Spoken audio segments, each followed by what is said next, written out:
Poderemos aprender algo de bom no sofrimento? É o que você vai aprender aqui. Assista até o final e enriqueça o seu crescimento espiritual. A graça e a paz de Cristo seja com você e toda a sua família.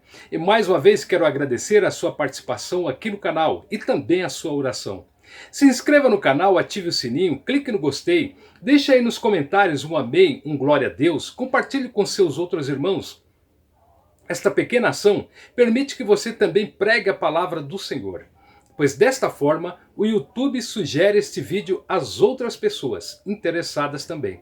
Assista umas 3 vezes para que você aprenda bem o conteúdo da lição. E esta é a lição número 11, a teologia de Eliú. O sofrimento é uma correção divina? Quarto trimestre de 2020, comentário do pastor José Gonçalves. Veremos neste estudo que Eliú era educado, fino, prudente e cauteloso, como está escrito em Tiago 1:19. Portanto, meus amados irmãos, todo homem seja pronto para ouvir, tardio para falar e tardio para se irar. Segundo o pastor Nivanildo Bezerra, veremos como se sentiu e agiu Eliú. Os sentimentos de Eliú, sentimento de ira. Ele está virado com Jó por tentar se justificar diante de Deus. Ele está virado contra os amigos de Jó por não conseguir rebater os discursos de Jó. Mas mesmo assim continuaram lhe condenando. Sentimento de medo. Medo de ser mais jovem do que todos que estavam envolvidos no discurso. Medo de mandarem ele se calar. Sentimento e expectativa. Expectativa que na sabedoria dos mais velhos desse desfecho à situação de Jó. Mas ele entendeu que a sabedoria independe da idade, mas a inteligência vem de Deus. O desejo de Eliú. O desejo de opinar. Eu desejo opinar porque estou cheio de palavras. Eu desejo opinar porque estou sendo constrangido pelo meu espírito. Eu desejo opinar, pois se eu não falar, eu morro. As opiniões de Eliú seguem 2 vertentes. Primeira vertente, ele não faria acepção de pessoas. Segunda vertente, ele não se utilizaria de lisonja. Ou seja, eu não vou enaltecer ninguém, ou seja, eu não vou bajular a ninguém. Segundo o pastor Miguel Horvat, no primeiro discurso, Eliú dirigiu-se diretamente a Jó. Ouve-me, Jó, colocando-se ao lado dele, falando a pura verdade, e estava disposto a ouvir o que Jó tinha a dizer. Deixou bem claro que ouviu tudo que Jó disse, que era inocente, que Deus era contra ele e que não lhe falava. Eliú argumentou que Deus falava assim e de diversos modos. Deus fala sempre para o bem do homem, para guardar a sua alma da cova. Eliú mostrou que o sofrimento pode ser disciplina salutar e ser um meio para impedir uma desgraça maior, a morte espiritual. Os desígnios de Deus excedem o entendimento humano. No segundo discurso, Eliú dirigiu-se aos amigos de Jó. Ouve, ó sábios. Como no primeiro discurso, Eliú começou citando as colocações de Jó e depois dirigiu-se aos 3 amigos, realçando a perfeita justiça de Deus, como soberano, governador do universo, onisciente, onipotente e poderoso. Eliú, como os 3 amigos, apresentou uma teologia correta, mas uma lógica que não se aplicava a Jó, pois partia de uma premissa errada. Jó havia cometido algum pecado grave. No terceiro discurso, Eliú falou da grandeza de Deus, mas mesmo assim não estava distante dos que o buscam. Encorajou Jó e terminou dizendo que Jó estava falando de coisas que não sabia. No quarto e último discurso, ele o exaltou a justiça de Deus e de como ele dá atenção aos justos e de como pode usar o sofrimento para chamar os homens ao arrependimento.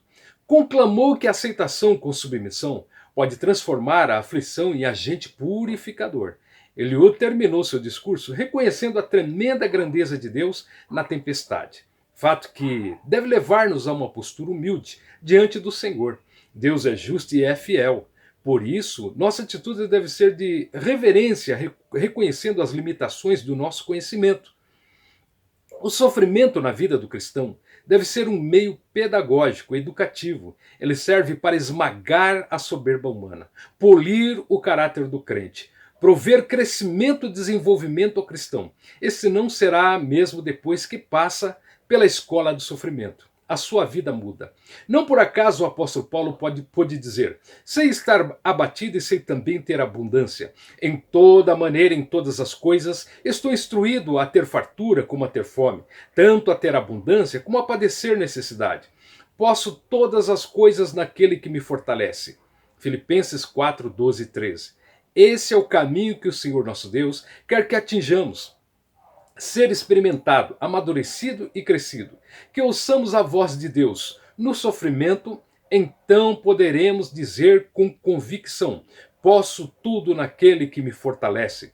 Veremos a teologia de Eliú exposta em 4 grandes discursos teológicos, Jó capítulo 32 e o 37. Esses discursos se contrapõem ao que Jó e seus amigos proferiram. Para Eliú, os amigos de Jó falharam na exposição de suas ideias ao patriarca. Este, por outro lado, se equivocou ao apresentar seu conceito de Deus para fundamentar sua defesa. Assim mostraremos que Eliú revela um Deus soberano, que age segundo o seu conselho, e não está obrigado a dar respostas ao homem. Além de não haver qualquer injustiça em suas ações, pois segundo o jovem amigo de Jó, o sofrimento é uma ação pedagógica de Deus para corrigir o homem. O sofrimento como uma forma de revelar Deus. Deus é soberano. Nesse primeiro discurso, Eliú destaca a queixa de Jó porque Deus não lhe respondera. Para o jovem amigo do patriarca, este não leva em conta a majestade divina que distingue o Criador de suas criaturas.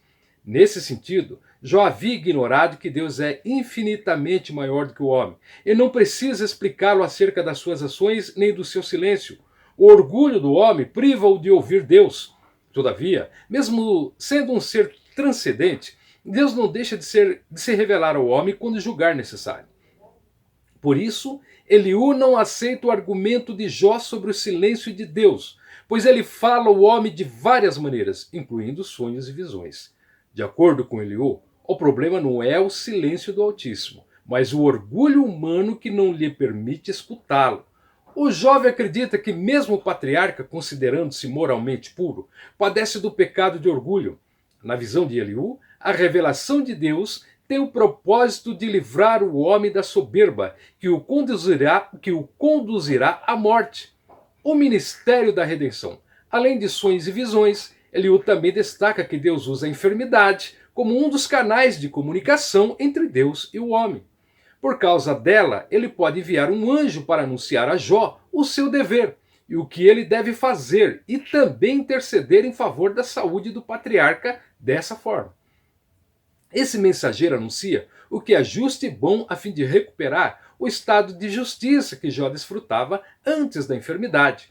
As funções que são atribuídas a esse mensageiro mediador fazem com que os intérpretes bíblicos vejam nesse ser celeste uma referência ao anjo do Senhor. Uma teofania do Senhor Jesus Cristo. Teofania que quer dizer uma aparição ou revelação da divindade, uma manifestação de Deus. Não há dúvidas de que esse mediador é a mesma testemunha celestial que Jó pedia para que defendesse a sua causa e o Redentor que o justificasse depois da sua morte. Nesse sentido, conforme podemos atestar no livro, o mistério desse mensageiro é um ato decorrente inteiramente da graça de Deus, em favor de Jó para mediar sua causa e resgatá-la. Uma das questões mais difíceis para o ser humano é aceitar algo que saia do seu domínio. Muito sofrimento hoje tem como causa a não aceitação de determinada realidade. Diante dela, o desespero passa a dominar, o medo passa a ser constante, o grau de ansiedade e estresse aumenta. Entretanto, quando olhamos para a Bíblia, percebemos que homens e mulheres puderam reconhecer a voz de Deus de dentro do sofrimento. É por isso que estamos estudando o livro de Jó, pois esse patriarca experimentou a Deus na escola do sofrimento. Quando isso acontece, crescemos em maturidade e espiritualidade. O sofrimento como meio de revelar a justiça e a soberania de Deus. A justiça de Deus demonstrada. Quando defende a justiça de Deus, Eliú faz coro com seus amigos na acusação contra Jó. Em sua perspectiva, os argumentos de Jó não passavam de insolência, Como pode o Todo-Poderoso agir com injustiça, conforme Jó deixou subentender? Deus jamais age injustamente, pois isso contraria a sua própria natureza, o caráter justo de Deus. Para não haver dúvida, ele o passa a descrever o caráter justo de Deus. Ele age com justiça quando retribui ao homem o que ele merece. Deus não precisa prestar contas de seus atos a ninguém, visto que não recebeu autoridade de nenhum outro ser criado. Como provedor da vida humana, ele tem todo o poder de manter ou não a humanidade. O Todo-Poderoso não faz acepção de pessoas, quer sejam reis, nobres ou pobres. Deus é onisciente como tal. Conhece os passos e as intenções de todos os homens sem precisar inquiri-los em juízo. Ele é justo para punir os maus. A defesa da soberania de Deus. Atente para a seguinte pergunta: será que Deus deve recompensá-lo segundo o que você quer ou não quer? Eliú encerra o capítulo mostrando a Jó que Deus, em sua soberania e livre vontade, não tem a obrigação de agir segundo o querer do homem. Sendo soberano, ele não está sujeito a qualquer julgamento humano. Por todo o livro de Jó, o autor destaca a soberania divina. Um exemplo disso está claro no uso da palavra Todo-Poderoso, que ocorre 31 vezes. Para Eliú, portanto, pode ser soberano. Deus jamais age com injustiça como Jó dera a entender. Todavia, é preciso destacar duas coisas sobre a fala de Eliú. Primeiramente, ele, assim como seus amigos, erra por partir do princípio de que Jó havia cometido pecado. Em segundo lugar, ele o exalta apenas a justiça de Deus e nada diz acerca da sua misericórdia. Para ele, o Altíssimo havia posto sua justiça soberana acima do seu amor, o que é um erro crasso. Deus, sem dúvida alguma, é justo, mas grandiosamente amoroso e misericordioso, de acordo com o pastor Claudionor de Andrade, no livro Jó, o problema do sofrimento do justo e o seu propósito.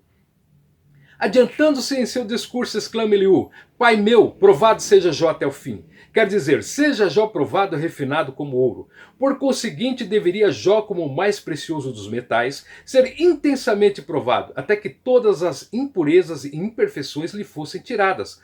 Observe que Eliú roga a Deus para que seja o patriarca provado até o fim.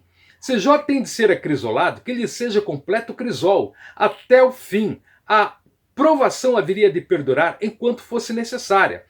Não fora Jó suficientemente provado, entretanto teria ele de suportar toda a ardência daquele cadinho até que viesse a entender a soberania de Deus.